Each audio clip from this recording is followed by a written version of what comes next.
আসসালামু আলাইকুম ওরহমতুল্লাহি ওবরকাতুহু। সম্মানিত গাইস, আশা করি সবাই ভালো আছেন। আলহামদুলিল্লাহ, আমিও আল্লাহর রহমতে এবং আপনাদের দোয়ায় ও ভালোবাসা নিয়ে ভালো আছি। আপনারা যারা আমার ভিডিওগুলো ফলো করেন, পছন্দ করেন, আমাকে ভালোবাসেন, আমার কাজগুলো ভালোবাসেন, আপনাদের প্রতি ভালোবাসা এবং কৃতজ্ঞতা প্রকাশ করছি। প্রিয় গাইস, আপনারা জানেন আমি গত 3 বছর ধরে এই মানবিক কাজগুলো করার জন্য চেষ্টা করে যাচ্ছি। এই পর্যন্ত আলহামদুলিল্লাহ অসংখ্য অসহায় মানুষের পাশে দাঁড়িয়েছি। প্রিয় গাইস, আপনারা দেখেছেন গত 1 সপ্তাহ আগে আমি একটি ভিডিও পোস্ট করেছিলাম, যে ভিডিওতে দেখেছেন একজন বৃদ্ধ মহিলা একটি হুইল চেয়ারে বসা ছিল। আমি 1 সপ্তাহ আগে বালুখালী থেকে ওকি আসার পথে টিভি কেন্দ্র সংলগ্ন একটা রাস্তার পাশে ওই মহিলাটি হুইল চেয়ার নিয়ে বসে হাত পেতেছিল মানুষের ধারে ধারে। আমি পাশে গিয়ে ওনার সাথে কথা বলি, তবে উনি মুখের ভাষা হারিয়ে ফেলেছে, কারণ ওনার বয়স প্রায় 100-এর কাছাকাছি। তিনি কথা বলতে না পারলেও ইশারায় সব কিছু বুঝিয়ে দিতে পারে। তিনি বারবার আমাকে বোঝাচ্ছে, কান্না করেই বোঝাচ্ছে যে তিনি চেয়ারটি নিয়ে সবচেয়ে সমস্যার মধ্যে আছে। মহিলাটির পাশে একটি দোকান ছিল। আমি সেই দোকানের সওদাগরের সাথে পরামর্শ করলাম যে মহিলাটির আসল পরিচয় কি। লোকটি আমাকে বলল মহিলাটির বাড়ি ছিল পিছনে, তবে ওনার বর্তমানে ছেলে মেয়ে স্বামী আত্মীয় স্বজন বলতে পৃথিবীতে কেউ নেই, সবাই দুনিয়া থেকে চলে গেছে। বর্তমানে সেই ওখানকার সবচেয়ে অসহায় একজন ব্যক্তি। তিনি এই বয়সে খাওয়ার মতো থাকার মতো তার কোনো ব্যবস্থা ছিল না। অনেকদিন আগে তাকে কে জানি একটি চেয়ার দিয়েছিল, সেই চেয়ারটি নষ্ট হয়ে গিয়েছে। দোকানদার লোকটি আমাকে বলল, যদি আপনি পারেন ওই মহিলাটিকে একটি চেয়ারের ব্যবস্থা করে দিন।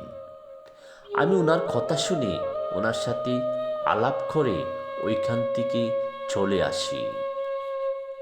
বৃদ্ধ মহিলাটি এক বাড়িতে একটি বাড়ির ঘরের কোণায় পড়ে থাকে। ওনাকে দেখাশোনা করার মতো ওনার আপন বলতে কেউ না থাকলেও যে বাড়ির কোণায় উনি পড়ে থাকে, ওই বাড়ির একজন মহিলা ওনাকে মোটামুটি দেখাশোনা করে। ওই ভিডিওটি আমি পোস্ট করার পরে সেই ভিডিওটি নজরে আসে আমাদের সাবেক উপজেলা নির্বাহী অফিসার, মানবতার নায়ক জনাব কামরুল হোসেন চৌধুরী মহোদয়ের। তিনি ভিডিওটি দেখার পরে আমার সাথে যোগাযোগ করেন। আমাকে বলেন, প্রিয় ইদ্রিস, তুমি চিন্তা করো না, ওই মহিলাটির জন্য আমি একটি চেয়ার ব্যবস্থা করে দেব।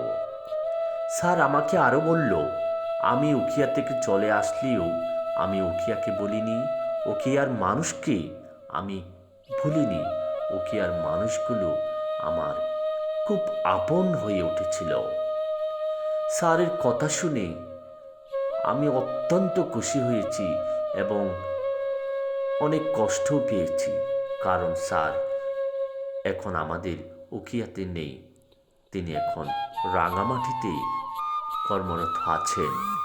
ঠিক 2 দিনের মাথায় স্যার আমাকে একটি চেয়ার ব্যবস্থা করে দিয়েছে, আলহামদুলিল্লাহ। হঠাৎ এক ব্যক্তি আমাকে ফোন করে ওই চেয়ারটি আমাকে বুঝিয়ে দিল। চেয়ারটি অত্যন্ত সুন্দর, মজবুত এবং উন্নত মানের।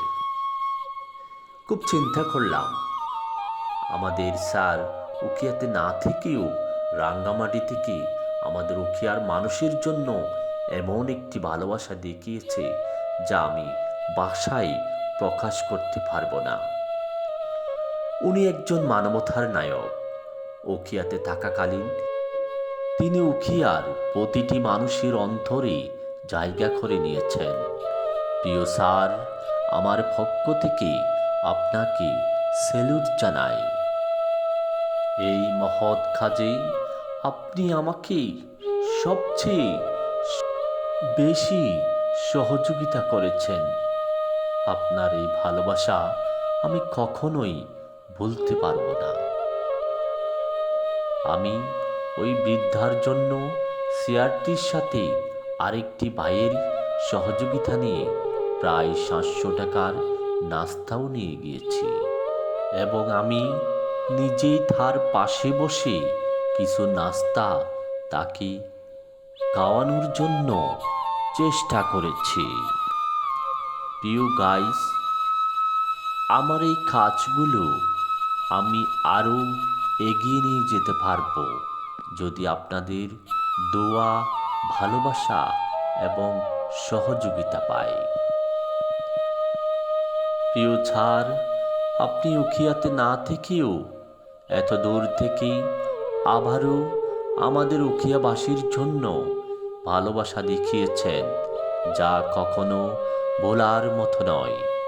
আপনি যেখানে থাকেন সুস্থ থাকেন, ভালো থাকেন। আপনার সুস্থতা কামনা করছি এবং আমাদের উখিয়া উপজেলাবাসীর ভালোবাসা, দোয়া আপনার জন্য সব সময় থাকবে ইনশাআল্লাহ।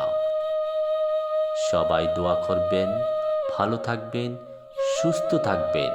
সবার জন্য শুভকামনা।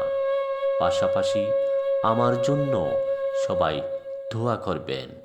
এতক্ষণ কথা বলার মধ্যে যদি আমার ভুল ত্রুটি হয়, সবাই ক্ষমার দৃষ্টিতে দেখবেন। আসসালামু আলাইকুম।